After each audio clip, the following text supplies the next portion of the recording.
Welcome, doctors. So today's class is about hematology. Hematology has got around 10 to 15 questions per exam, per question paper. So you will have two question papers in a day. So you will need to pass two of them. So you will have 10 to 15 questions in the morning, 10 to 15 questions in the afternoon session. So it's a very important topic to be understood. And hematology, honestly, is not about blood cancers. It is about anemias, it is about thrombocytopenias, it is about leukopenias, and it is about any other abnormality that you see in coagulation as well. So, hematology encompasses all of these disorders. So, let's start with a related question.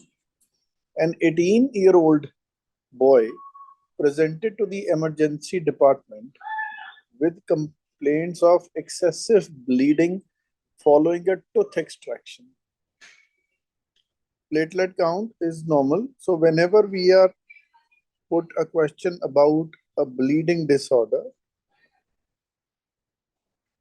then we have to see that bleeding disorders can be due to one is the platelet part, and the other is about the coagulation part.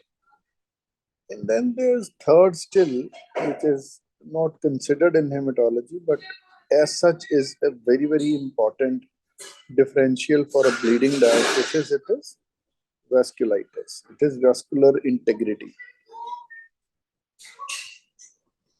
Okay. So here at the outset, they have given the platelets to be normal. That is 2,75,000, which is a normal figure. Prothrombin time 12.5 is also normal.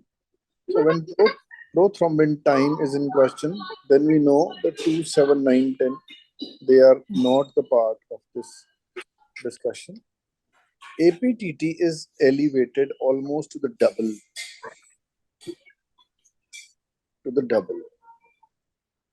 So this is basically similar to the heparin effect.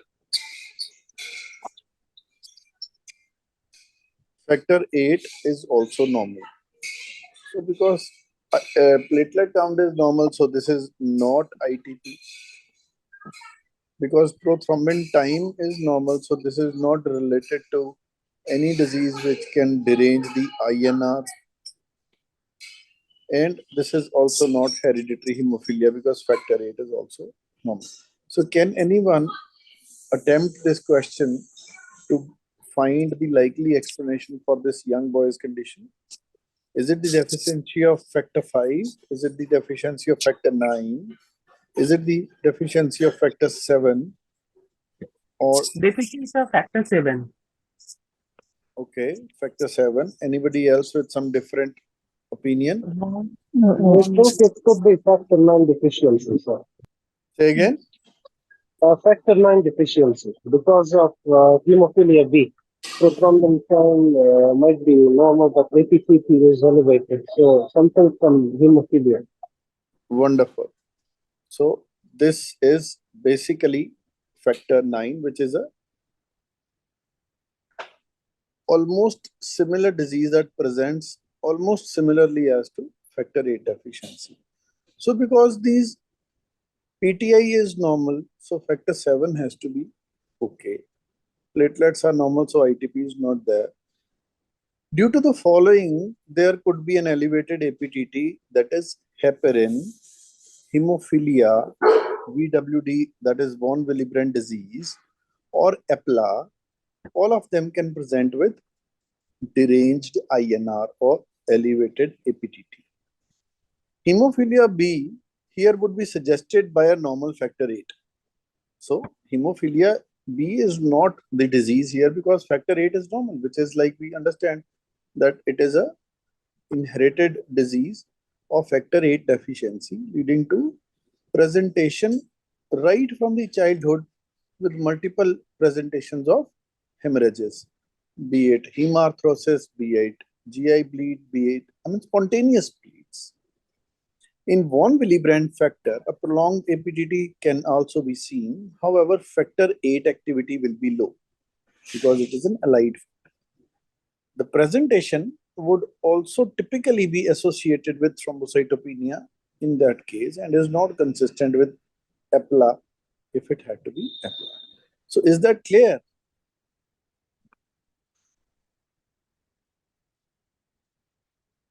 So can anyone tell me which are the factors which are important for INR stability? Factor 2, 7, 9, 10. Okay, factor 2, 7, 9, 10. Okay. And do you have any idea about the newer oral anticoagulant drugs? You mean apixaban and hydroxaban? You don't Apixaban, need any. rivaroxaban. Yes. You don't need any molecular heparin bridging when you use them. Yeah. So how You do don't they? need to monitor for thrombin fight. They selectively Okay. let it Okay. back Okay. to So 10. let me give you a very easy way to remember that whichever drugs have X in them, for example, rivaroxaban, these drugs they are factor 10A inhibitors.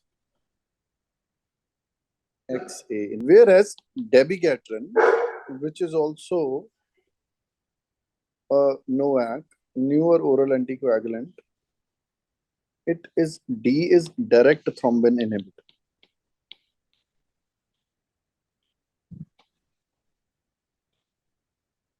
Is that helpful?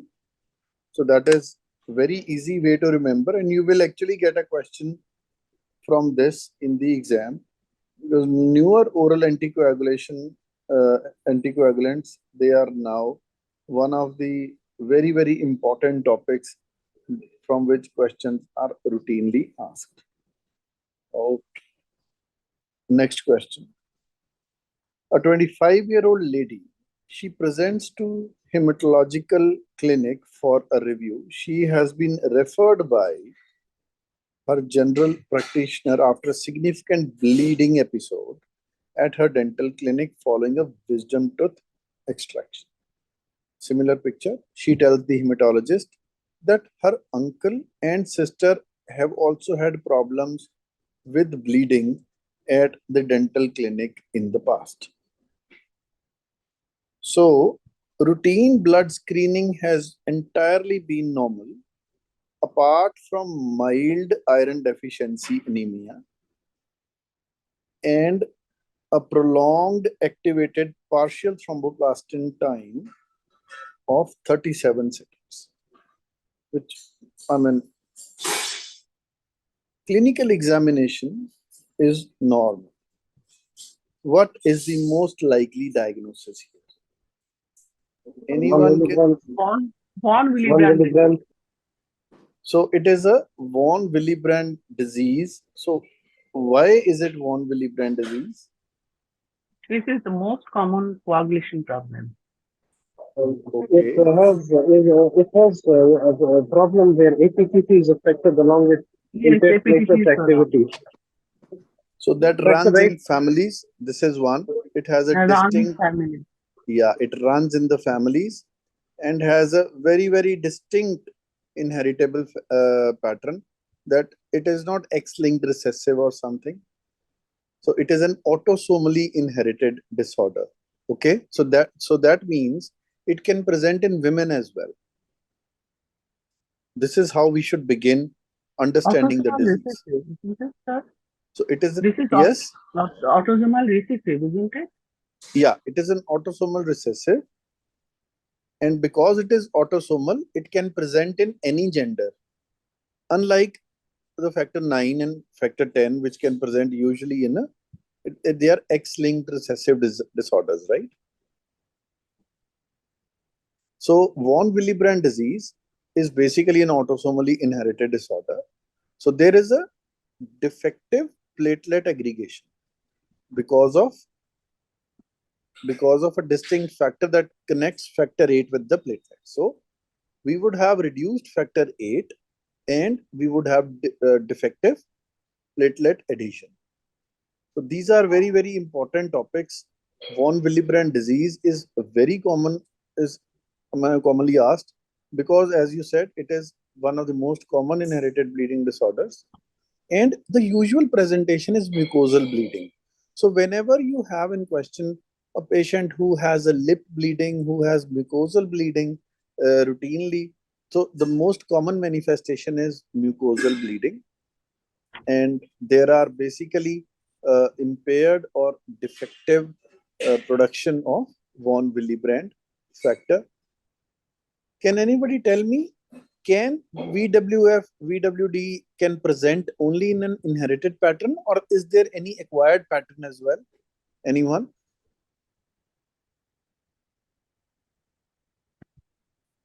Good.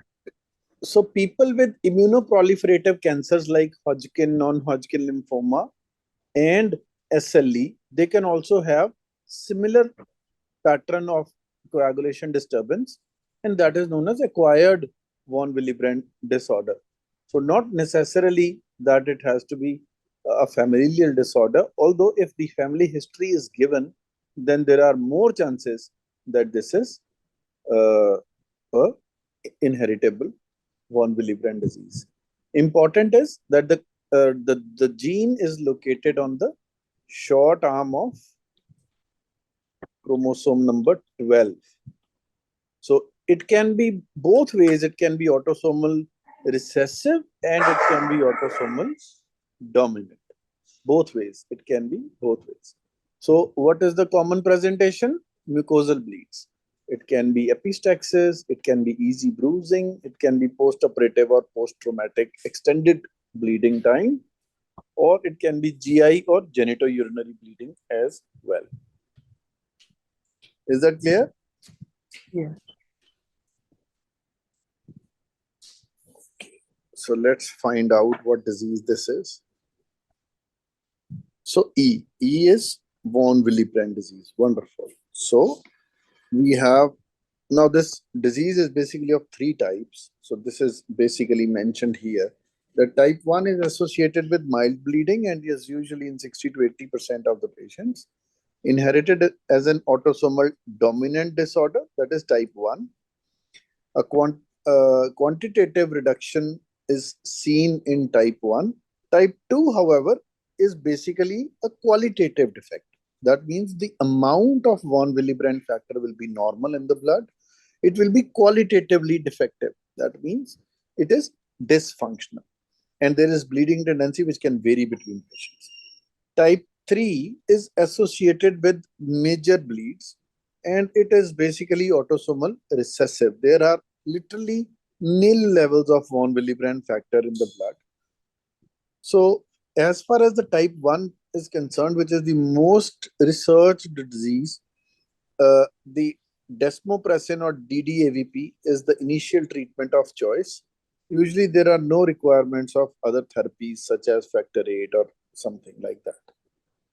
Other diseases which can present similarly are hemophilia A and hemophilia B, which are, we know that they are X-linked recessive, and females will never be affected under normal circumstances.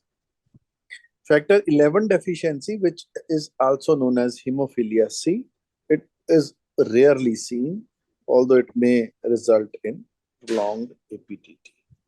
So is that clear? Von Willebrand disease? Yes. So this is how you should approach the question. A 75-year-old veteran presented at a clinic with a 3-week history of easy bruising. Hemoglobin is 71, that means 7.1 in our system. Total leukocyte count is only 600 and platelet count is 10,000. So what do you see here? This is, yes, so this is pancytopenia. In pancytopenia, we order a peripheral blood smear and we order a bone marrow screen. So we do a PBF and we do a bone marrow aspiration cytology. So what we see that they have ordered a bone marrow aspiration, and in the aspirate, all cellular elements are reduced. So now the question is, which drug is the most relevant cause of these abnormalities? Paracetamol, acyclovir, trimethoprim, amiloride, or amoxicillin. Which of these drugs can be seen responsible for this effect? Yes, trimethoprim. Why? Trimethoprim. Say again? Trimethoprim, yes. So trimethoprim is basically a folic acid reductase inhibitor drug, just like methotrexate. So both of them can present in a similar fashion. So if methotrexate was an option here, that would also be a valid option, because both of them, they work in the similar fashion. Sometimes trimethoprim is not given in the choices, so co-trimoxazole will be given in the option. So co-trimoxazole is also trimethoprim sulfamethoxazole combination. So trimethoprim is the culprit here.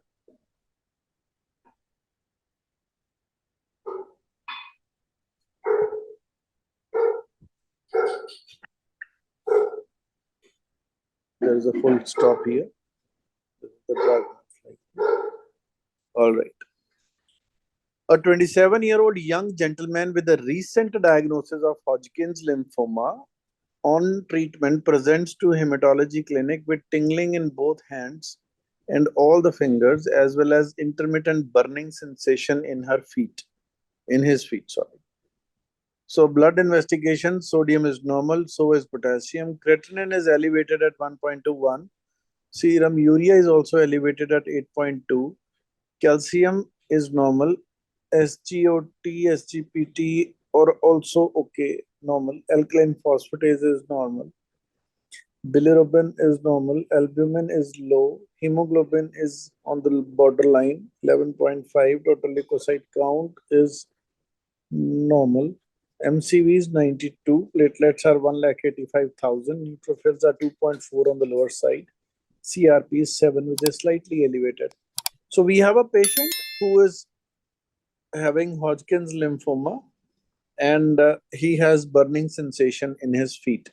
So we, as a doctor, we want to understand whether this burning of hands and feet, is it associated with the disease process or is it associated with the treatment process? So we want to understand whether the process is because of the disease or because of the treatment, because both of them can be causing this problem. So let's see the question. What is the most appropriate diagnosis here? Peripheral neuropathy related to chemotherapy, a paraneoplastic syndrome, brain metastasis, spinal cord compression, vitamin B12 and folate deficiency. So what do you think is the answer?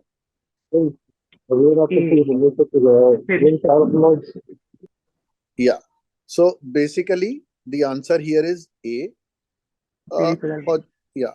So peripheral neuropathy is secondary to basically adriamycin or vincristine could have been the cause. Can these lymphomas cause neuropathy by their own? Now, this is the important question. If there is metastasis in the spine. Say again? If there is metastasis in the spine, but unlikely. But if there is a metastasis in the spine, they will not cause peripheral neuropathy. They will cause myelopathy. Myelopathy, right. Yeah. So this is peripheral neuropathy. There are reports that sometimes Hodgkin lymphomas, not non-Hodgkin, but Hodgkin lymphomas can have paraneoplastic neuropathy due to antibodies, which present just like, myasthenia-like syndrome. So there is an element of motor or sensory neuropathy in that event. Okay. But there are more chances of neuropathy due to chemotherapy. So in Hodgkin lymphoma, ABVD is the first line therapy. So the answer is A. It is a combination of adriamycin, vincristine, dacarbazine, and bleomycin. binding of the protein to the chromosomes is prevented by the vincristine, which separates them during M phase. But peripheral neuropathy is the one of the most common side effects of vincristine. Yeah. So in Hodgkin lymphoma, paraneoplastic peripheral neuropathy is possible, but is less common than vincristine toxicity. Hodgkin lymphoma can lead to brain involvement also, but our point of focus here is peripheral neuropathy.